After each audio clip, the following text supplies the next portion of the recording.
Hi everyone, welcome to Shyam institute. Daily current అఫైర్స్లో భాగంగా ఈరోజు ఉన్నటువంటి ఇంపార్టెంట్ కరెంట్ అఫైర్స్ ఒకసారి చూద్దాం. సో ఎవరైతే ప్రతిరోజు కూడా కరెంట్ అఫైర్స్ అనేది ప్రతిరోజు కూడా 1 అవర్ అనేది ప్రిపేర్ అవుతూ ఉండాల్సిందేనండి. సో మీ అందరికీ తెలిసిందే. సో గ్రూప్ 1, గ్రూప్ 2 నోటిఫికేషన్ వచ్చాయి. అదేవిధంగా ఎస్ఎస్సి జీడీ నోటిఫికేషన్ ఉంది.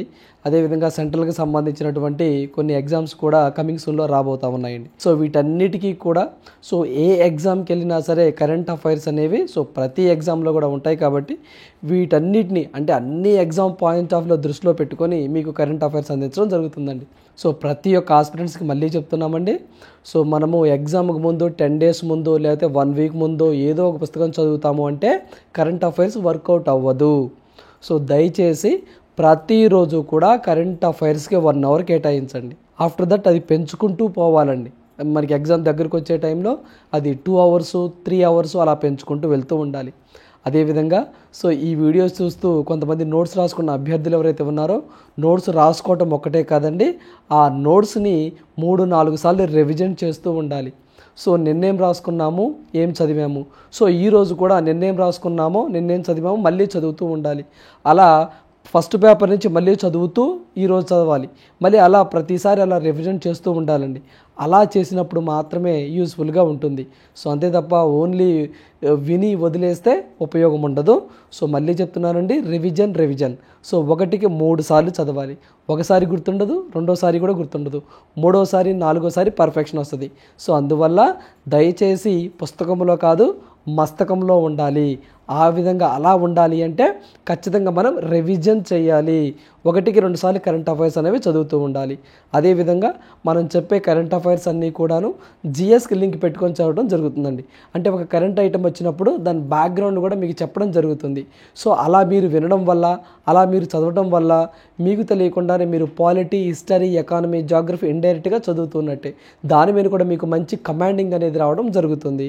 సో మనం ఇక్కడ ప్రొవైడ్ చేసేవన్నీ కూడా ప్రతి ఎగ్జామ్లో ప్రీవియస్ పేపర్లో ఎటువంటి క్వశ్చన్స్ అడిగారో చూసి దాని మీద కరెంట్ అఫైర్ ఏమొచ్చిందో చూసి మీకు అందించడం జరుగుతుంది. ఖచ్చితంగా ఎలాంటి అవకాశాన్ని ఉపయోగించుకోండి. రైట్. సో ఈరోజు మనం ఫస్ట్ కరెంట్ అఫైర్ చూసినట్లయితే ఇంటర్నేషనల్ హ్యూమన్ రైట్స్ డే అని చెప్పేసి డిసెంబర్ 10వ తారీఖున సెలబ్రేట్ చేస్తూ ఉంటామండి. అంటే అంతర్జాతీయ మానవ హక్కుల దినోత్సవం అని చెప్పేసి మనం తెలుగులో అంటాం. చాలా ఎగ్జామ్లో కూడా ఈ యొక్క ఇంటర్నేషనల్ హ్యూమన్ రైట్స్ డే ఎప్పుడు అని అడిగిన సందర్భాలు ఉన్నాయి. డిసెంబర్ 10వ తారీఖు అని చెప్పేసి గుర్తుంచుకోండి. దీన్నే మనము దీనినే మనము హ్యూమన్ రైట్స్ డే అని కూడా అంటామన్నమాట.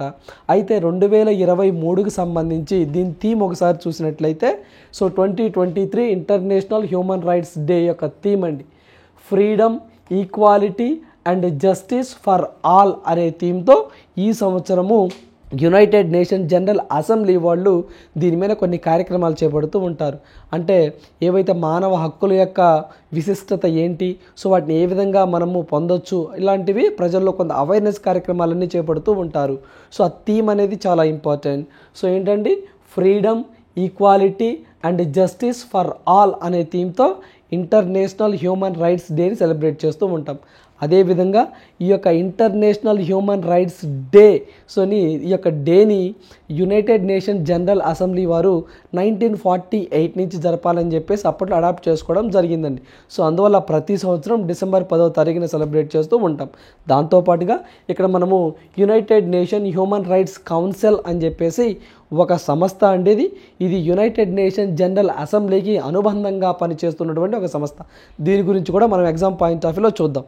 సో దీని యొక్క ఫుల్ ఫామ్ చూసినట్లయితే షార్ట్ ఫామ్లో UNHRC అని చెప్పేసి అంటాం. So United nation human rights council అని చెప్పేసి పూర్తిగా పిలుస్తాం. సో ఇది ఎప్పుడు సార్ దీన్ని ఫార్ములేషన్ చేశారు అంటే 2006లో అండి, 2006 మార్చి 15న దీన్ని ఫామ్ చేయడం జరిగింది. సో దీని యొక్క హెడ్ క్వార్టర్ జెనీవా, స్విట్జర్లాండ్లో ఉంటుందండి. సో అదేవిధంగా దీని ప్రస్తుత United nation human rights council యొక్క ప్రెసిడెంట్ ఎవరు సార్ అంటే వాక్లేవ్ బాలెక్ అని చెప్పేసి అంటామండి. సో బాలెక్, సో మనకి కొంచెం గుర్తుంచుకోవడం కష్టంగానే ఉంటుంది, అందువల్ల బాలెక్ అని చెప్పేసి గుర్తుంచుకోండి. సో బాలెక్ వాక్లేవ్ బాలెక్ అని చెప్పేసి అంటాం. ఆయన ప్రెసిడెంట్గా ఉన్నారు. సో దీని యొక్క ముఖ్య ఉద్దేశం హ్యూమన్ రైట్స్ను ప్రొటెక్ట్ చేయటం అన్నమాట. అంటే మానవ హక్కులను కాపాడటం ఈ యొక్క వింగ్ యొక్క ముఖ్య ఉద్దేశం అని చెప్పేసి గుర్తుంచుకోండి. చాలా ఎగ్జామ్లో కూడా దీని హెడ్ క్వార్టర్ ఎక్కడ అని అడిగిన సందర్భాలు ఉన్నాయి. దీని యొక్క ప్రస్తుత ప్రెసిడెంట్ ఎవరు అడిగిన సందర్భాలు కూడా ఉన్నాయి. సో అందువల్ల మనము ఈ యొక్క international human rights day December 10 దాని థీమ్ ఇదని, అదేవిధంగా ఈ యొక్క వింగ్ గురించి కూడా మనం డిస్కస్ చేయడం జరిగింది. సో ఎగ్జామ్ పాయింట్ ఆఫ్ వ్యూలో చాలా సందర్భాలు అడిగిన సందర్భాలు ఉన్నాయి. రైట్. సో నెక్స్ట్ వన్ చూద్దాం. సో నెక్స్ట్ వన్ చూసినట్లయితే 25 లక్షల వరకు ఆరోగ్యశ్రీ అని చెప్పేసి ఆంధ్రప్రదేశ్ ప్రభుత్వం మరోసారి వార్తల్లోకి రావడం జరిగిందండి. సో మీ అందరికీ తెలిసిందే. సో వైఎస్ జగన్మోహన్ రెడ్డి గారు ఎవరైతే ప్రతి ఒక్క పేదవాడికి ఆరోగ్యం హక్కుగా ఉండాలి అని చెప్పేసి, ఏ ఒక్కరు కూడా ఈ యొక్క ఆరోగ్యంతో అంటే అనారోగ్యంతో బాధపడకుండా ఉండాలి అని చెప్పేసి, ఆరోగ్యంగా ఉండాలి అని చెప్పేసి ఇటీవల కాలంలోనే ఫ్యామిలీ డాక్టర్ అనే ఒక కాన్సెప్ట్ విధానాన్ని తీసుకొచ్చారు. జగనన్న విలేజ్ క్లినిక్స్ అనే ఒక కాన్సెప్ట్ విధానాన్ని తీసుకొచ్చారు. ఆరోగ్యశ్రీ, వైఎస్ఆర్ ఆరోగ్యశ్రీ అనే ఒక విధానాన్ని కూడా తీసుకొచ్చారు. అదేంటి సార్, ఆరోగ్యశ్రీ ఎప్పటి నుంచో ఉంది కదా అని చెప్పేసి అంటారేమో. ఎస్ ఉందండి, బట్ నేను వైఎస్ఆర్ ఆరోగ్యశ్రీ అని చెప్పేసి అన్నానండి. ఓన్లీ ఆరోగ్యశ్రీ అని లేదండి. ఓన్లీ ఆరోగ్యశ్రీ అయితే మాత్రం 2007లో వైఎస్ రాజశేఖర రెడ్డి గారు సీఎంగా ఉన్నప్పుడు 2007వ సంవత్సరంలో ఆరోగ్యశ్రీ అనే ఒక పథకాన్ని తీసుకొచ్చారు. ఆ తర్వాత జగన్మోహన్ రెడ్డి గారు సీఎం అయిన తర్వాత 2020 జనవరిలో వైఎస్ఆర్ ఆరోగ్యశ్రీగా దాని పేరు మార్చడం జరిగింది. ఇప్పుడు ఏంటి సార్ వార్తల్లోకి ఎందుకు వచ్చిందంటే, మీ అందరికీ తెలిసిందనండి, గతంలో 5 లక్షల కంటే ఎవరైతే ఇన్కమ్ తక్కువగా ఉంటుందో వార్షిక ఆదాయం అనేది, అలాంటి యొక్క ప్రతి కుటుంబం కూడా సో మనకి ఈ యొక్క వైఎస్ఆర్ ఆరోగ్యశ్రీ కింద ఎలిజిబిలిటీ సాధిస్తారండి. అంటే ఎవరికైనా హెల్త్ బాగోకపోతే 1000 రూపాయల కంటే వైద్యం ఎక్కువగా ఉంటే దాన్ని ఆరోగ్యశ్రీ పరిధిలోనికి తీసుకొచ్చారు జగన్మోహన్ రెడ్డి గారు. సో ఆ యొక్క పథకంలో భాగంగా 5 లక్షల వరకు మనకి హెల్త్ ఇన్సూరెన్స్ అనేది ఉండేదండి. అంటే హెల్త్ పాడైపోతే మనం మల్టీ హాస్పిటల్స్కి వెళ్ళి, అంటే పెద్ద పెద్ద మల్టీనేషనల్ అంటే మల్టీ హాస్పిటల్స్కి వెళ్ళి, పెద్ద పెద్ద కార్పొరేట్ హాస్పిటల్కి వెళ్ళి మనం వైద్య సదుపాయం చేసుకోవచ్చు. ఇప్పుడు 5 లక్షలని ఎంతకు పెంచారు? సో అంటే 25 లక్షలకు పెంచారండి. సో ఇది 19వ తారీఖు నుంచి, అంటే ఈ నెల 19వ తారీఖు నుంచి ఇది అవైలబిలిటీలో ఉంటుందని చెప్పి చెప్తున్నారు, గుర్తుంచుకోండి. గతంలో 5 లక్షలు ఉండేది, ఇప్పుడు 25 లక్షలు చేశారండి ఆరోగ్యశ్రీ కార్డుని. సో ఎగ్జామ్ పాయింట్స్ ఆఫ్ వ్యూలో రేపు రాబోయే గ్రూప్ 1 గ్రూప్ 2 అభ్యర్థులు ఎవరైతే ఉన్నారో ఖచ్చితంగా దీని నుంచి బిట్ అడగడానికి పాసిబిలిటీ ఎక్కువగా ఉంటుంది. సో ఇక్కడ మనం చూసినట్లయితే పరిమితి పెంచిన రాష్ట్ర ప్రభుత్వం 1.5 కుటుంబాలకి ఇది ఉపయోగపడుతుందని చెప్పేసి నాడు సో 1059 ప్రొసీజర్లతో అరకొరగా ఆరోగ్యశ్రీ నేడు 3257 ప్రొసీజర్లతో బలోపేతం అన్నారు. అంటే ఆరోగ్యశ్రీ కార్డు పరిధిలో ఉన్నటువంటి వ్యాధులండి. సో గతంలో 1059 అంటే 1059 వ్యాధులు అనేవి ఆరోగ్యశ్రీ కిందకు వచ్చేవి. లైక్ హార్ట్ సర్జరీ అని, క్యాన్సర్ అని, సో ఇలాంటి వ్యాధులు, టైఫాయిడ్ అని, మలేరియా ఇలాంటివండి. అంటే దగ్గరగా 1059 వ్యాధులు ఉండేవి. ఇప్పుడు ఆరోగ్యశ్రీ కింద వచ్చే వ్యాధుల పరిధి పెరిగిందండి. ఎన్ని వ్యాధులకి కింద ఆరోగ్యశ్రీ అవైలబిలిటీలో ఉంటుంది? 3257 వ్యాధులను ఆరోగ్యశ్రీ పరిధిలోకి తీసుకురావడం జరిగిందండి. సో ఈ యొక్క వ్యాధులతో ఎవరైనా బాధపడితే వాళ్ళు 25 లక్షల వరకు వైద్య సదుపాయాన్ని కల్పిస్తారు ఆరోగ్యశ్రీ కార్డు ఉంటే. ఓకేనండి. సో అయితే సో రేపు మీన్స్ డిసెంబర్ 29వ తారీఖున సో మన రాష్ట్ర వ్యాప్తంగా ఉన్న ఏవైతే మనకి ఈ యొక్క ఆరోగ్యశ్రీ కార్డులు ఉన్నాయో వాటిని కొంత అప్డేషన్ చేసి కొత్త ఫీచర్స్తో మళ్ళీ ఈ యొక్క ఆరోగ్యశ్రీ కార్డులు ఇస్తామన్నారు. అయితే ఇప్పటి వరకు అంటే మనం మాట్లాడుకుంటున్నాము డిసెంబర్ 19వ తారీఖు వరకు, డిసెంబర్ 19, 2023 వరకు రాష్ట్రంలో మొత్తం ఎంతమంది ఆరోగ్యశ్రీ కార్డులను కలిగి ఉన్నారు అని చెప్పేసి రేపు ఎగ్జామ్ పాయింట్ ఆఫ్ వ్యూలో గ్రూప్ 2లో అడగడానికి పాసిబిలిటీ ఉంటుంది. సో ఎంతమంది సార్ అంటే 1.42 కోట్ల మందికి ఈ యొక్క ఆరోగ్యశ్రీ కార్డులను పంపిణీ చేయబోతున్నారు, గుర్తుంచుకోండి. సో 1.42 కోట్ల వైఎస్ఆర్ ఆరోగ్యశ్రీ కార్డులను సో పంపిణీ చేయనున్నారు. సో మనకి రేపు ఎగ్జామ్ పాయింట్ ఆఫ్ వ్యూలో సో ఎంతమందికి ఈ కార్డులను పంపిణీ చేశారంటే 1.42 కోట్ల వైఎస్ఆర్ ఆరోగ్య కార్డులు పంపిణీ చేశారని ఆన్సర్ చేయాలి. అదేవిధంగా సో ఇక్కడ మనకి ఎవరైతే ఈ యొక్క ఆరోగ్యశ్రీ కార్డు ద్వారా చికిత్స చేసుకొని ఇంటికి వెళ్ళిన తరువాత సో వైఎస్ఆర్ ఆరోగ్య ఆసరా కింద వైఎస్ఆర్ ఆరోగ్య ఆసరా కింద ప్రతిరోజు కూడా 225 రూపాయలు అనేది గవర్నమెంట్ సహాయం చేస్తూ ఉంటుంది. అలా నెలలో గరిష్టంగా 5,000 వరకు ఇస్తుందండి. సో ఎగ్జామ్ పాయింట్ ఆఫ్ వ్యూలో అది చాలా చాలా ఇంపార్టెంట్. వైఎస్ఆర్ ఆసరా, ఆరోగ్య ఆసరా, ఎందుకు వైఎస్ఆర్ ఆరోగ్య ఆసరా? మనం చికిత్స చేయించుకున్న తర్వాత ఒక ఏదైతే మనకి వ్యాధి తీవ్రతను బట్టండి, కొంతమంది పని చేసుకోలేరండి ఎమ్మటే. సో వాళ్ళకి ఆసరా కింద 225 రూపాయలు గరిష్టంగా ఒక రోజులో, అంటే ఓవరాల్గా చూసుకున్నట్లయితే నెలకి 5,000కు మించకుండా గవర్నమెంట్ ఆర్థిక సహాయం చేస్తూ ఉంటుంది ఈ ఆరోగ్యశ్రీ ద్వారా ట్రీట్మెంట్ చేసుకున్నటువంటి పేషెంట్స్కి. అదేవిధంగా సో మొత్తం ఎన్ని ఆసుపత్రులను ఈ నెట్వర్క్ పరిధిలోకి తీసుకొచ్చారు అంటే వైఎస్ఆర్ ఆరోగ్యశ్రీ కింద అంటే 2,309 నెట్వర్క్ ఆసుపత్రులను కవర్ చేయడం జరిగిందండి. అంటే మన ఆంధ్రప్రదేశ్లో మొత్తం ఈ యొక్క ఆరోగ్యశ్రీ కార్డు అంటే అవైలబిలిటీ, ఆ యొక్క హాస్పిటల్ వెళ్ళాలి అంటే అవైలబిలిటీ తీసుకోవాలంటే ఎన్ని హాస్పిటల్స్లో మనం చికిత్స చేయించుకోవచ్చు అంటే 2,309 నెట్వర్క్ హాస్పిటల్ని వీళ్ళు ఆరోగ్యశ్రీ వాళ్ళు కవర్ చేయడం జరిగింది. సో అందువల్ల ఈ ఎగ్జామ్ పాయింట్ ఆఫ్ వ్యూలో ఎక్కువ అడగడానికి ఆస్కారం ఉంటుందండి. అదేవిధంగా మనం ఎందాలు డిస్కస్ చేసాం ఆరోగ్యశ్రీ అని చెప్పేసి 2007లో వైఎస్ రాజశేఖర రెడ్డి గారు సీఎంగా ఉన్నప్పుడు ఈ స్కీమ్ని తీసుకొచ్చారు. ఆ తర్వాత ఇప్పుడు వైఎస్ఆర్ ఆరోగ్యశ్రీ అని చెప్పేసి జనవరి 3, 2020 నుంచి దీని పేరు మార్చడం జరిగింది వైఎస్ జగన్మోహన్ రెడ్డి గారు సీఎం అయిన తర్వాత. సో అందువల్ల ఈ కాన్సెప్ట్ అంతా మనం గుర్తుంచుకోవాలండి. అదేవిధంగా మనకి ఏదైతే ఫ్యామిలీ డాక్టర్ కాన్సెప్ట్ ఉంటుందో దీన్ని 2023 మార్చి నుంచి రాష్ట్ర వ్యాప్తంగా అమలు చేయడం జరుగుతుంది. ఈ యొక్క ఫ్యామిలీ డాక్టర్ కాన్సెప్ట్ విధానం ఏంటి సార్ అంటే సో 104 వాహనాలు మన విలేజెస్కి సో మంత్లో 2 times వస్తాయండి ఉండి ఎవరైతే అక్కడ ఉన్నటువంటి గ్రామీణ ప్రాంతంలో ముసలి వాళ్ళు ఉంటారు అంటే ఓల్డ్ ఏజ్ పీపుల్ ఉంటారు, అదేవిధంగా పెరాలసిస్ పేషెంట్లు ఉంటారు, సో డిజబిలిటీ పర్సన్స్ ఉంటారు అంటే మనకి దివ్యాంగులు ఉంటారు, వీళ్ళందరూ కూడా వైద్య సదుపాయాలని కల్పించి సో వాళ్ళ యొక్క ఆరోగ్యాన్ని మెరుగుపరచాలని చెప్పేసి ఫ్యామిలీ డాక్టర్ కాన్సెప్ట్ విధానాన్ని ఆంధ్రప్రదేశ్ గవర్నమెంట్ తీసుకొచ్చింది. సో డాక్టర్ గారు 104 వాహనాలు వచ్చి చెక్ చేస్తారు కదా, సో అలా చెక్ చేసి హెల్త్ అంటే కొంచెం ఇబ్బందికరంగా ఏమైనా ఉందనుకోండి ఆ దగ్గరలో ఉన్నటువంటి సో ఏదైతే ఒక విలేజ్ క్లినిక్ అని చెప్పేసి అంటారండి అంటే ప్రాథమిక ఆరోగ్య కేంద్రాలు అంటామా, సో వాటికి రిఫర్ చేస్తారు. అక్కడ కూడా ఆ వ్యాధి తగ్గలేదనుకోండి ఆరోగ్యశ్రీ కార్డు ద్వారా ఒక పెద్ద ఆసుపత్రికి పంపిస్తారు. ఇదండి ఒక చైన్ సిస్టమ్గా ఉంటుందన్నమాట. సో దీని ద్వారానేనండి మనం డిస్కస్ చేయడం జరిగింది. సో దగ్గర 105 రకాల మందులు అందుబాటులో ఉంచుతారని మనం డిస్కస్ చేయడం జరిగింది. 14 రకాల టెస్టులు కూడా చేస్తారని మనం డిస్కస్ చేసాం. సో ఆ కాన్సెప్ట్ కూడా ఇక్కడ గుర్తుంచుకోండి. అదేవిధంగా జగనన్న విలేజ్ క్లినిక్ ప్రోగ్రామ్ యొక్క ముఖ్య ఉద్దేశం ఏంటంటే ప్రతి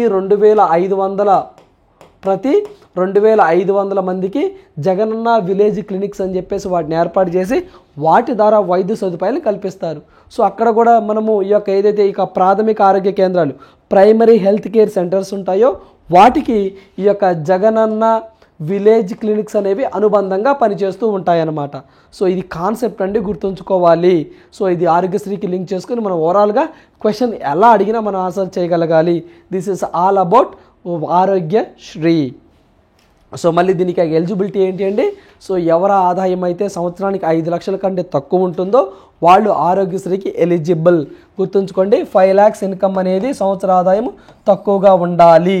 గతంలో సో వైట్ రేషన్ కార్డు ఉంటే సరిపోయేది, కానీ ఇప్పుడు అలా కాదండి. వైట్ రేషన్ కార్డు వాళ్ళ ఇన్కమ్ని బేస్ చేసుకొని ఇస్తారు. సో ఎగ్జామ్ పాయింట్ ఆఫ్ వ్యూలో ఆన్సర్లన్నీ దగ్గరగా ఉంటాయండి. 4 ఆప్షన్స్ కూడా అంటే వైట్ రేషన్ కార్డు కలిగిన ప్రతి ఒక్క వ్యక్తిగా, లేకపోతే 5 లక్షల ఇన్కమ్ వార్షిక ఆదాయం 5 లక్షల కంటే తక్కువ ఉన్నటువంటి కుటుంబాలక, లేకపోతే పేదల్లో అత్యంత పేదవారికి అలా అడుగుతూ ఉంటారు. ఆన్సర్లన్నీ దగ్గరగా ఉంటాయి. బట్ మనం మాత్రం గుర్తుంచుకోవాల్సింది ఎవరు వార్షిక ఆదాయం అయితే 5 లక్షల కంటే తక్కువగా ఉంటుందో మధ్యతరగతి కుటుంబాలకు వాళ్ళకు మాత్రం ఆరోగ్యశ్రీ కార్డులను అందిస్తారు. సో రేపు డిసెంబర్ 19వ తారీఖున, రేపు మీన్స్ డిసెంబర్ 19వ తారీఖున సో 1.42 కొత్త ఆరోగ్యశ్రీ కార్డులను అంటే ఉన్న వాటిని కొంచెం అప్డేషన్ చేసి ఇస్తుంది Andhra Pradesh government. Right. So next one చూద్దాం. సో నెక్స్ట్ వన్ చూసినట్లయితే బల్క్ డ్రగ్ పార్క్ స్థలం మార్పునకు కేంద్రం ఆమోదం అని చెప్పేసి కరెంట్ ఈవెంట్స్గా మరోసారి ఆంధ్రప్రదేశ్ గవర్నమెంట్ వార్తల్లోకి రావడం జరిగిందండి.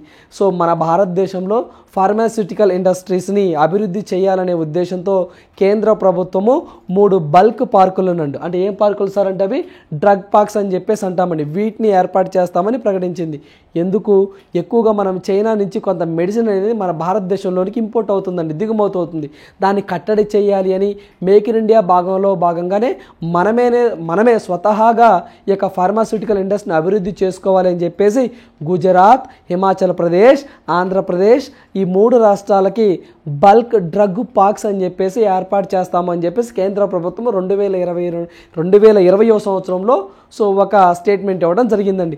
ఒక్కొక్క బల్క్ పార్కు కాను దగ్గరగా 1,000 కోట్ల రూపాయలు ఇస్తారండి. అలా 3,000 కోట్ల రూపాయలతో ఈ కాన్సెప్ట్ని తీసుకురావడం జరిగింది. ఈ యొక్క బల్క్ పార్క్ యొక్క ముఖ్య ఉద్దేశం ఏంటంటే మన భారతదేశంలో ఎక్కువగా ఫార్మాస్యూటికల్ ఇండస్ట్రీస్ని డెవలప్మెంట్ చేయాలనే ఉద్దేశంతో వీటిని ఏర్పాటు చేస్తామని చెప్పేసి అన్నారు. అయితే గతంలో మన ఆంధ్రప్రదేశ్లోనే కాకినాడ జిల్లాలో ఏర్పాటు చేస్తాము అని చెప్పేసి అన్నారు. కాకపోతే చిన్న కండిషన్ పెట్టింది కేంద్ర ప్రభుత్వం.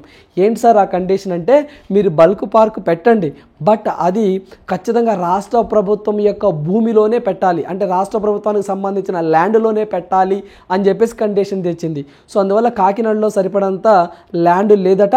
సో ఇప్పుడు దాన్ని ఎక్కడికి మార్చారు సార్ అంటే నక్కపల్లికి మార్చారండి. సో రేపు ఎగ్జామ్ పాయింట్ ఆఫ్ లో గ్రూప్ 2 కానివ్వండి, గ్రూప్ 1 అభ్యర్థులు ఎవరైతే ఉన్నారో మీరు ఖచ్చితంగా ఇలాంటివి మనం ఫోకస్ చేసి చదువుకోవాలండి. సో గతంలో చంద్రబాబు నాయుడు గవర్నమెంట్లో ఉన్నప్పుడు ఆ గవర్నమెంట్ ఎటువంటి ఇనిషియేటివ్స్ తీసుకుందో సో 2018 ప్రిలిమ్స్లో అడిగిన సందర్భాలు ఉన్నాయి. సో రేపు కూడా మనకి ఈ యొక్క బల్క్ డ్రగ్ పార్క్ ఆంధ్రప్రదేశ్లో ఏ జిల్లాలో పర్టికులర్గా ఏ ప్రాంతంలో ఏర్పాటు చేయబోతున్నారు అని అడిగితే మనం నక్కపల్లి అని చెప్పేసి ఆన్సర్ చేయాలి. ఈ నక్కపల్లి ఏ జిల్లాలో ఉంటుంది సార్ అంటే అనకాపల్లి జిల్లాలో ఉంటుందండి. సో అనకాపల్లి జిల్లాలో నక్కపల్లి ఉంటుంది, అక్కడ దీన్ని ఏర్పాటు చేయబోతా ఉన్నారు. కేంద్ర రాష్ట్ర ప్రభుత్వాల భాగస్వామ్యంతో 2,000 ఎకరాలలో దీన్ని అభివృద్ధి చేయబోతున్నారు.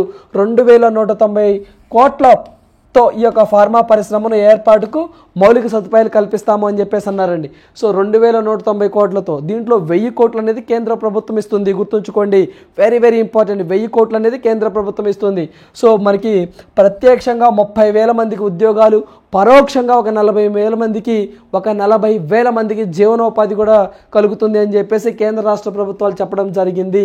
సో అందువల్ల ఇక్కడ ఎగ్జామ్ పాయింట్ ఆఫ్ వ్యూలో సో మనం గుర్తుంచుకున్నట్లయితే గుజరాత్లో, హిమాచల్ ప్రదేశ్లో, ఆంధ్రప్రదేశ్లో ఈ 3 చోట్ల మాత్రమే ఈ యొక్క బల్క్ డ్రగ్ పార్క్స్ని ఏర్పాటు చేయబోతున్నారు. సో పర్టికులర్గా ఆంధ్రప్రదేశ్ అయితే మాత్రం అనకాపల్లి జిల్లా, నక్కపల్లి. గతంలో కాకినాడ జిల్లా ఉండేది, ఇప్పుడు కాకినాడ కాదండి నక్కపల్లి అని చెప్పేసి చదువుకోవాలి. మనం గత కరెంట్ అఫైర్స్లో కాకినాడ అని చెప్పాం, ఇప్పుడు నక్కపల్లి అని చెప్తున్నాం. అదేంటి సార్ అంటే కరెంట్ అఫైర్స్ అండి. ఇవి అఫైర్స్ ఎప్పటికప్పుడు మారిపోతూ ఉంటాయి, అందుకని వీటిని కరెంట్ అఫైర్స్ అని చెప్పేసి అన్నారు.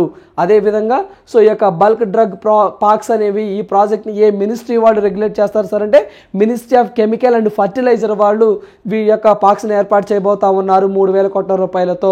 ఒక్కొక్క స్టేట్కి అంటే గుజరాత్కి 1,000 crore రూపీస్, అదేవిధంగా హిమాచల్ ప్రదేశ్ 1,000 crore రూపీస్, అలా ఆంధ్రప్రదేశ్కి 1,000 కోట్లు అలా ఇస్తూ ఉంటారండి.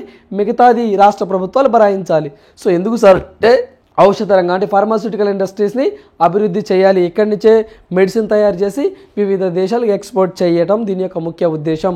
అదేవిధంగా మన భారతదేశం నుంచి ఏవైతే ఈ యొక్క మెడిసిన్ తయారైనాయో వీటిని ఎక్కువగా ఏ దేశానికి మనం పంపిస్తున్నాం సార్ అంటే ఎక్కువగా మనం అమెరికాకి బాగా పంపిస్తున్నాం. గుర్తుంచుకోండి, మన దేశం నుంచి ఎక్కువగా అమెరికాకి ఎక్స్పోర్ట్స్ అవుతున్నాయి. రైట్. సో నెక్స్ట్ వన్ చూద్దాం. సో నెక్స్ట్ వన్ చూసినట్లయితే రామ్ చరణ్కి గోల్డెన్ బాలీవుడ్ యాక్టర్ అవార్డు రావడం జరిగిందండి. సో మన తెలుగు వ్యక్తి, ఆంధ్రప్రదేశ్కి సంబంధించిన వ్యక్తి కాబట్టి, అంటే ఆంధ్ర తెలంగాణ ఇద్దరికి సంబంధించిన వ్యక్తులండి. హైదరాబాద్ అయినా మూలాలు ఎక్కడ ఉన్నాయో మీ అందరికీ తెలిసిందే. ఓకేనండి. గోల్డెన్ బాలీవుడ్ యాక్టర్ అవార్డు రావడం జరిగిందండి. ఏంటి సార్ అంటే అమెరికాలో ప్రతిష్టాత్మకంగా ఇచ్చే అవార్డ్స్ అండి. సో ఏంటి సార్ అంటే పాప్ గోల్డెన్ అవార్డ్స్ అని చెప్పేసి అంటామండి. పాప్ గోల్డెన్ అవార్డ్స్ అని చెప్పేసి అంటాం, సినిమా రంగంలో ఇస్తూ ఉంటారు. సో ఈ యొక్క అవార్డ్స్లో గోల్డెన్ బాలీవుడ్ యాక్టర్గా ఎవరికి ఇచ్చారు సార్ అంటే మనకి రామ్ చరణ్ గారికి అవార్డు ఇవ్వడం జరిగిందండి. ఇలా అధికారికంగా పాప్ గోల్డెన్ కమిటీ వెల్లడించడం జరిగింది. రేపు ఎగ్జామ్ పాయింట్ ఆఫ్ వ్యూలో పాప్ గోల్డెన్ అవార్డ్స్ ఏ దేశం వారు ఇస్తారు? అమెరికా దేశం వారు ఇస్తారు. సో ఆ అవార్డులో భాగంగా రామ్ చరణ్ గారు ఏ విభాగంలో తీసుకున్నారు ఇలా అడుగుతారండి. డైరెక్ట్గా రామ్ చరణ్ అని అడగరండి, కష్టంగా అడగాలంటే. ఏ విభాగం సార్ అంటే గోల్డెన్ బాలీవుడ్ యాక్టర్ విభాగంలో అతనికి అవార్డు ఇవ్వడం జరిగింది. అదేవిధంగా RRR మూవీ కూడా దీంట్లో విన్ అవడం జరిగిందండి. ఏంటి సార్ అంటే అది గోల్డెన్ బాలీవుడ్ ఫిలిం అవార్డు అని చెప్పేసి అంటాం. అది RRR మూవీని సెలెక్ట్ చేయడం జరిగిందండి. గోల్డెన్ బాలీవుడ్ యాక్టర్ అయితే మాత్రం రామ్ చరణ్ గారిని సెలెక్ట్ చేయడం జరిగింది. So exam point of view గుర్తుంచుకోండి. సో ఖచ్చితంగా అడగడానికి ఆస్కారం ఎక్కువగా ఉంటుంది. రైట్. సో నెక్స్ట్ వన్ చూద్దాం. సో నెక్స్ట్ వన్ చూసినట్లయితే హర్యానాలో ప్రాణ్ వాయు దేవత యోజన అనే ఒక కార్యక్రమానికి హర్యానా గవర్నమెంట్ శ్రీకారం చుట్టడం జరిగిందండి. ఏంటి సార్ అంటే ఇది ప్రాణ్ వాయు దేవత యోజన కింద 75 ఏళ్లకు పైబడి ఉన్నటువంటి ఏవైతే చెట్లు ఉంటాయో ఆ చెట్లను రక్షించడం కోసము ప్రభుత్వం నెలకు 2750 రూపాయలు ఇస్తుందంటండి. వృక్షాలు అంటే చెట్లనండి, వృక్షాలను రక్షించడానికి ప్రభుత్వం ఈ పథకాన్ని తీసుకొచ్చింది. రేపు ఎగ్జామ్లో మనకి ప్రాణ్ వాయు దేవతా యోజన ఎందుకు అంటే సో యొక్క వృక్షాలను రక్షించడానికి అని చెప్పేసి గుర్తుంచుకోండి. సో నెల ఎంత ఇస్తారంట, ఆయా మున్సిపాలిటీ కానివ్వండి, ఆయా గ్రామ పంచాయతీలకు కానివ్వండి, సో ఆయా డిస్టిక్లకు కానివ్వండి, ఆ వృక్షాలు సో 75 ఏళ్ల నాటివైతే వాటిని పరిరక్షించుకోవాలి అని చెప్పేసి అక్కడ లోకల్ గవర్నమెంట్స్కి నెలకు ఆ వృక్షాన్ని సంరక్షించండి, తగు చర్యలు తీసుకోండి అని చెప్పేసి నెలకు 2750 రూపాయలు సో ఆ స్టేట్ గవర్నమెంట్ ఇస్తుంది లోకల్ బాడీస్కి. సో ఎంత మంచి స్కీమ్ అండి. ఓకేనండి, ఇలాంటివి ఎగ్జామ్లు అడగడానికి ఎక్కువగా ఆస్కారం ఉంటుందండి. ఎందుకు సార్ అంటే 2070 కల్లా మీ అందరికీ తెలిసిందేనండి, 2070 కల్లా సో మనం జీరో కార్బన్ ఎమిషన్ సాధించాలి. ఈ జీరో కార్బన్ ఎమిషన్ సాధించాలి కాబట్టి ఖచ్చితంగా గ్రీనరీ ఉండాలి. మన భారతదేశంలో అడవుల శాతం ఖచ్చితంగా 33% ఉండాలి అని చెప్పి చెప్తా ఉన్నారు.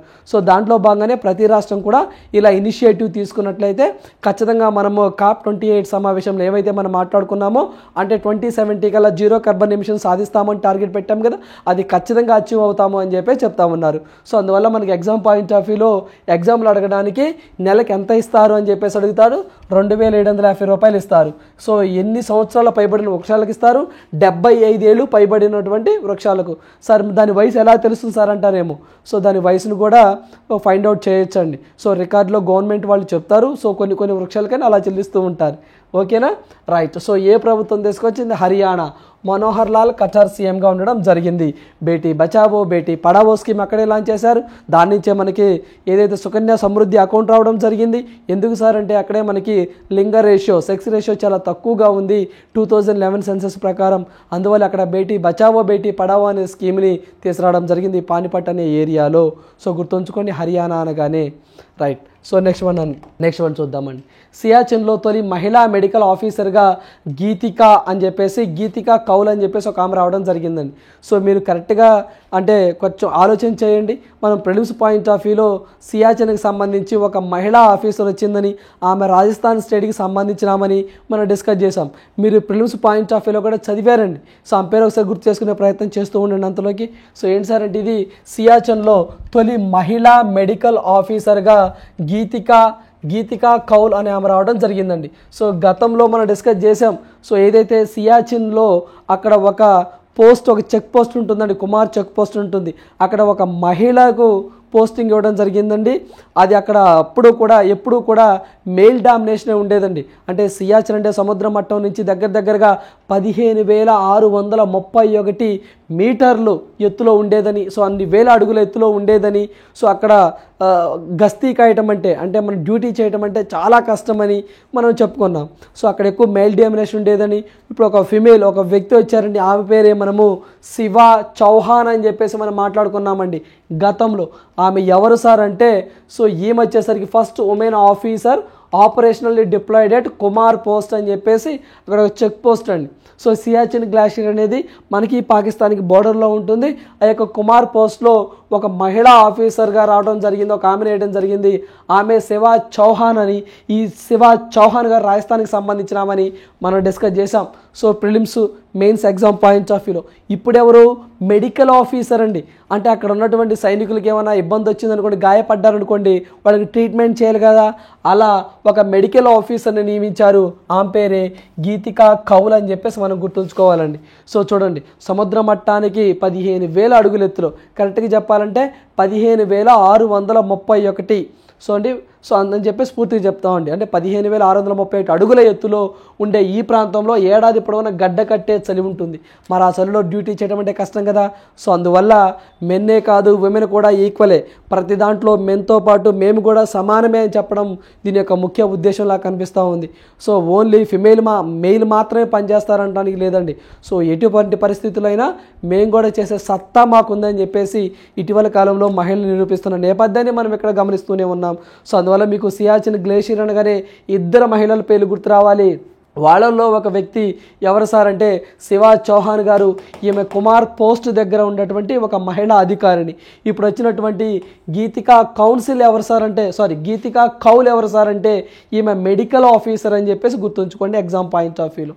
నెక్స్ట్ మనం చూద్దాము. తొలి మహిళా అధికారినిగా ప్రేరణ అని చెప్పేసి న్యూస్ రావడం జరిగిందండి. సో మరోసారి వార్తల్లోకి రావడం జరిగిందండి. ఏంటి సార్ అంటే ఈమె భారత నౌకాదళ యుద్ధ నౌకకు నాయకత్వం వహిస్తున్న మొట్టమొదటి మహిళా అధికారినిగా కమాండర్ ప్రేరణ దేవుస్థలి వార్తల్లోకి రావడం జరిగిందండి. చరిత్ర సృష్టించారు ఈమె. సో ఇక్కడ మీరు పిక్లో చూస్తున్నట్టు ఈయనేమో నావల్ ఆఫీసర్ హరికుమార్ గారు. ఈమెనండి ప్రేరణ దేవుస్థలి అని చెప్పేసి అంటామండి. ఈమె మొట్టమొదటిసారిగా ఒక యుద్ధ నౌకకు నాయకత్వం వహించబోతున్నారు. ఇప్పటి వరకు కూడా ఒక యుద్ధ నౌకకు నాయకత్వం వహించిన వాళ్ళలో అందరూ మేలే ఉండరండి, ఒక్క ఫీమేల్ కూడా లేరు. బట్ ఈమె చరిత్రను సృష్టించింది ఎవరు సార్? ఆమె ప్రేరణ దేవుస్థలి అని చెప్పేసి గుర్తుంచుకోవాలి మనం ఎగ్జామ్ పాయింట్ ఆఫ్ వ్యూలో.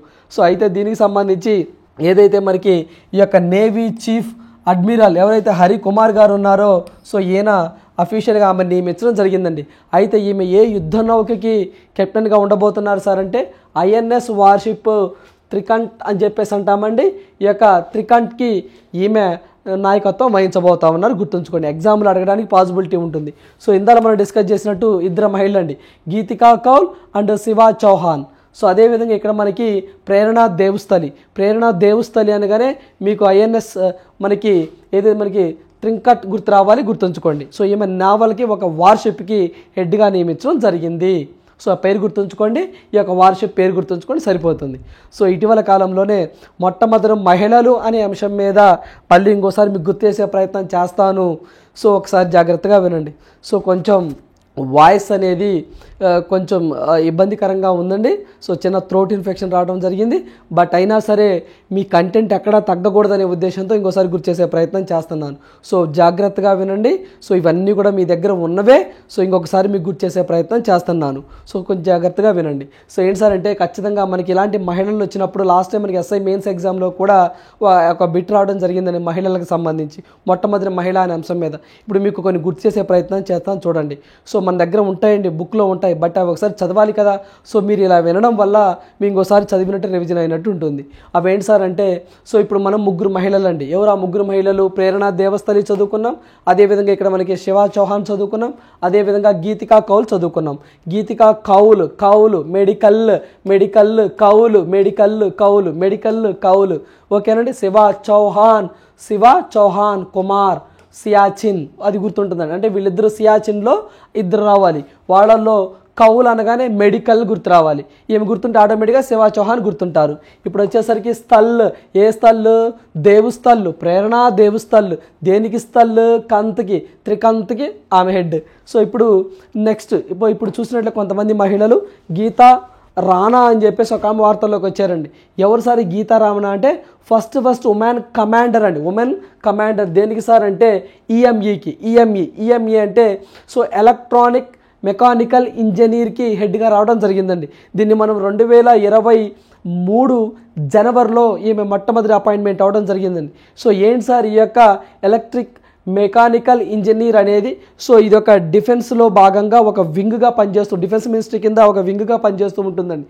అంటే ఇది ఏదైతే మనకి యుద్ధ నౌకలు కానివ్వండి, కొన్ని గన్స్ కానివ్వండి, కొన్ని ఏదైతే టెక్నికల్గా ఇంజనీరింగ్కి సంబంధించినటువంటి థింగ్స్ని, వస్తువులు తయారు చేయడానికి ఈ యొక్క యూనిట్ ఉంటుంది. ఇది చైనా బోర్డర్ ఆ టైంలో, అంటే ఈ యొక్క చైనా బోర్డర్కి సమీపంలో ఆ యూనిట్ ఉంటుందండి. దానికి మొట్టమొదటి ఉమెన్ కమాండర్గా గీతా రాణా గారు రావడం జరిగిందని చెప్పేసి మనం 2023 జనవరి కరెంట్ అఫైర్స్లో డిస్కస్ చేసాం. గుర్తుంచుకోండి ఈమె. ఓకేనండి. నెక్స్ట్ శైలజా దామ్ని అని చెప్పేసి ఈమె వెస్ట్రన్ సెక్టర్ కమాండర్గా రావడం జరిగిందండి. శైలజా దామ్ని గుర్తుంచుకోండి. నెక్స్ట్ వచ్చేసరికి సురేఖ యాదవ్ గారు అని చెప్పేసి ఈమె వందే భారత్ నడిపిన మొట్టమొదటి మహిళ అని చెప్పేసి ఈమె మహారాష్ట్ర స్టేట్కి సంబంధించిన ఆమెని గుర్తుంచుకోండి.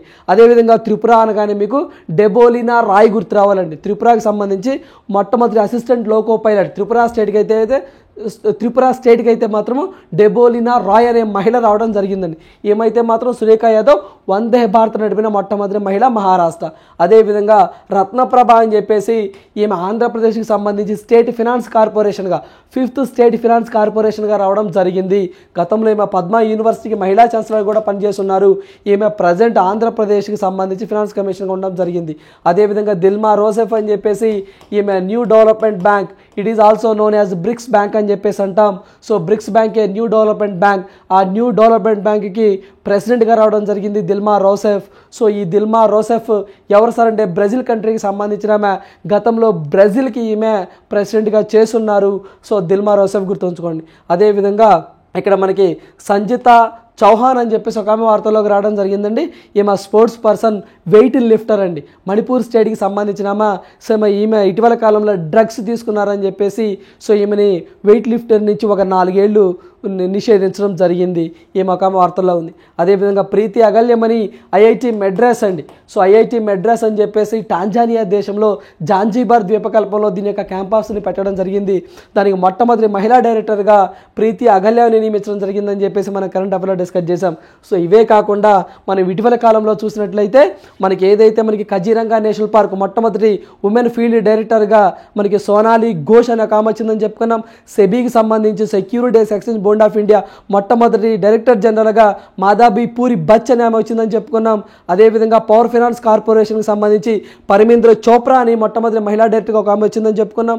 అదేవిధంగా కౌన్సిల్ ఆఫ్ సైంటిఫిక్ ఇండస్ట్రియల్ రీసెర్చ్కి సంబంధించి డైరెక్టర్ జనరల్గా ఫస్ట్ ఉమెన్ డైరెక్టర్ జనరల్గా సో మనకి నల్లతంబి కలై సెల్వి అని ఒక ఆమె వచ్చిందని చెప్పేసి కూడా మనం మాట్లాడుకున్నాం. సో అదేవిధంగా మనం ఇటీవల కాలంలోనే నిన్నగాక మొన్న కూడా council of Indian forest research education అని చెప్పేసి ఉత్తరాఖండ్ డెహ్రాడూన్లో ఉంటుంది. కాంచన్ దేవి అని చెప్పేసి ఒక అమ్మాయి రావడం జరిగిందని చెప్పాం. అదేవిధంగా కాంపిటీషన్ కమిషన్ ఆఫ్ ఇండియా మొట్టమొదటి మహిళా డైరెక్టర్ జనరల్గా రవనీత్ కౌర్ అని ఆమె రావడం జరిగిందని చెప్పేసి కూడా మనం డిస్కస్ చేయడం జరిగిందండి. సో ఇవన్నీ కూడా మనం డిస్కస్ చేసినవి మీకు గుర్తు చేసే ప్రయత్నం చేశాను. ఇవి కూడా ఖచ్చితంగా రేపు ఏ ఎగ్జామ్లో తీసుకున్నా సరే ఒక బిట్ రావడానికి పాసిబిలిటీ ఉంటుంది. ఇప్పుడు మనం ఏవైతే డిస్కస్ చేసామో ఇవన్నీ కూడా మనం గతంలోనే డిస్కస్ చేసాం. ఇంకొకసారి మీకు గుర్తు చేసే ప్రయత్నం చేశాను. సో దయచేసి మీ దగ్గర ఉన్నటువంటి నోట్స్ను ఒకసారి తీయండి, బయటికి తీయండి, 1-2 సార్లు రివిజన్ చేయండి. సో ప్రతిసారి చెప్తూనే ఉంటాం, పుస్తకంలో కాదు మస్తకంలో ఉండాలి. పుస్తకంలో చాలా ఉంటాయి, ఆ పుస్తకంలో నుంచి మస్తకంలోనికి పంపించుకోండి. అంటే ర్యామ్ నుంచి రోమ్లోకి పంపించుకోండి. RAM is a temporary memory, ROM is a permanent memory. ROM means read only memory, it is a permanent memory. RAM random access memory, it is a volatile అంటే టెంపరీ మెమరీ అని చెప్పేసి గుర్తుంచుకోండి exam point of వ్యూలో. So ఇవన్నీ కూడా మనం discuss చేయడం మీద జరిగింది. రైట్. సో నెక్స్ట్ వన్ చూద్దాం. సో నెక్స్ట్ వన్ చూసినట్లయితే ప్రపంచంలోనే అతిపెద్ద న్యూక్లియర్ ఫ్యూజన్ రియాక్టర్ని ఒక దాన్ని జపాన్ అండ్ యూరోపియన్ యూనియన్ సంయుక్తంగా రూపొందించినాయి. దాని పేరేంటి అని చెప్పేసి అడుగుతారండి. ప్రపంచంలోని అతిపెద్ద న్యూక్లియర్ ఫ్యూజన్ రియాక్టర్ను జపాన్ ప్రారంభించింది. దీని పేరును JT60SAగా పేరు పెట్టడం జరిగిందండి. ఇది యూరోపియన్ యూనియన్ జపాన్ దేశాల ఉమ్మడి ప్రాజెక్ట్ అని చెప్పేసి గుర్తుంచుకోండి. సో ఇక్కడ ఒక న్యూక్లియర్ రియాక్టర్ని కనుగొన్నారండి. ఎవరు సార్ అంటే జపాన్ వారు. ఎవరు సంయుక్తంతో, ఎవరి యొక్క సహకారంతో సార్ అంటే యూరోపియన్ యూనియన్ అని చెప్పేసి గుర్తుంచుకోండి, సరిపోతుంది. ఓకేనండి. JT60SA అనేది ఒక న్యూక్లియర్ రియాక్టర్ యొక్క పేరు. ఏ దేశం సార్ అంటే జపాన్ అని చెప్పేసి గుర్తుంచుకోండి. ఓకేనండి. అదేవిధంగా మీకు యూరోపియన్ యూనియన్ అనగానే మీ అందరూ తెలిసింది మొత్తం 27 దేశాలు ఉంటాయని. సో ఇటీవల కాలంలో అత్యంత శక్తివంతమైన మహిళల జాబితా ఫోర్బ్స్ వాళ్ళు తీసుకొచ్చారు కదా, దాంట్లో ఫస్ట్ ప్లేస్లో ఎవరు ఉన్నారు? యూరోపియన్ యూనియన్కి సంబంధించినటువంటి ప్రెసిడెంట్ ఒక మహిళ. ఆమె పేరేంటి మీ దగ్గర ఉందో ఒకసారి రివిజన్ చేసుకోండి. ఓకేనండి, మనం డిస్కస్ చేసాం కూడా. రైట్. సో నెక్స్ట్ వన్ చూద్దాం. సో మనం చెక్ లిస్ట్ చూసినట్లయితే సో ఖచ్చితంగా ఈ చెక్ లిస్ట్ అనేది మీకు హిస్టరీ, పాలిటీ, ఎకానమీ, జాగ్రఫీ అన్నీ కవర్ అయ్యే విధంగా మీకు ఇవ్వడం జరుగుతుంది.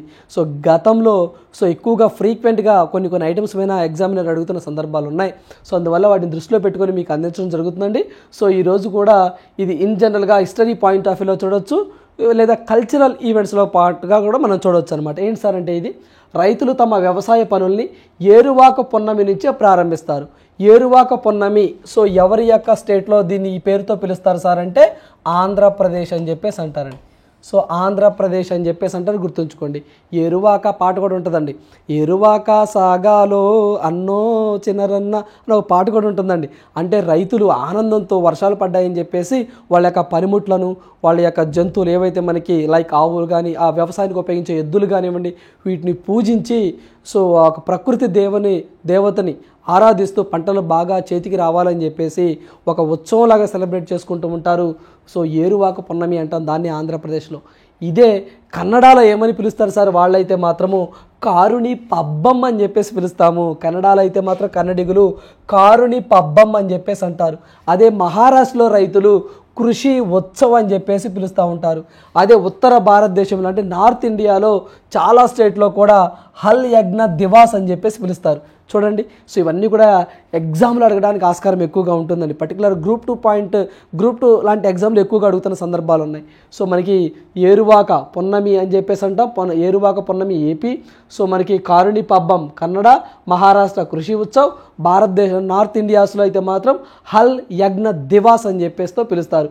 అదేవిధంగా ఏరువాక పున్నమిని రైతులు విజయోత్సవంగా పేర్కొంటారని గాథా సప్తసతి వివరిస్తుంది. సో మీ అందరికీ తెలిసిందే గాథా సప్తసతి అని చెప్పేసి హలుడు రచించాడని. ఈ యొక్క హలుడు గాథా సప్తసతిని రచించడం జరిగింది. సో జనరల్గా శాతవాహనులు అనే టాపిక్లో దీన్ని మీరు చదువుకుంటూ ఉంటారండి. హలుడు ఒకటి తక్కువ కాలం శాతవాహన రాజ్యాన్ని తక్కువ కాలం పరిపాలన చేసిన వ్యక్తే హలుడు.